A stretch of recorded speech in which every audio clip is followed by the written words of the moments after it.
देशातील 40% मुख्यमंत्र्यांविरुद्ध फौजदारी गुन्हे दाखल आहेत। एडीआरच्या नव्या अहवालामधून ही माहिती समोर आली आहे। 30 पैकी 12 मुख्यमंत्र्यांनी स्वतःविरुद्ध फौजदारी खटले घोषित केले। तेलंगणाचे मुख्यमंत्री रेवंत रेड्डी यांच्या विरोधात सर्वाधिक म्हणजे 89 खटले घोषित आहेत।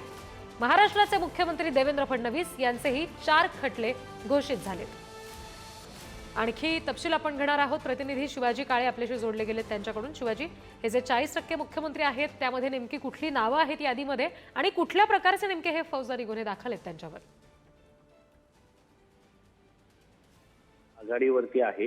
जवळपास निम्म्याहून अधिक मुख्यमंत्र्यांवरती फौजदारी स्वरूपाचे गुन्हे दाखल आहेत। आता या गुन्ह्यांचं आणि आताच केंद्रीय गृहमंत्री अमित शहा यांनी जो नवीन कायदा आणून पाहिलेला आहे, जे सध्या जेपीसी कडे एक विधेयक पाठवण्यात आले आहे,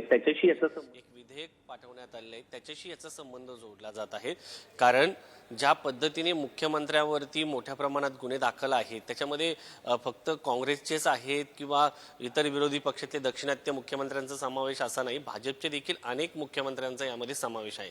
त्यामुळं हे जे नवीन विधेयक येत आहे कुठेतरी राजकारण्यांना निष्कलंक राजकारणी असावा हे जे काही सांगितलं जातं ते फक्त तोंडाने वदण्यापेक्षा कागदावरती आणि प्रत्यक्षात देखील उतरवणं गरजेचं आहे आणि सर्वच राजकीय पक्षांनी या गोष्टीचा विचार करणं अपेक्षित आहे।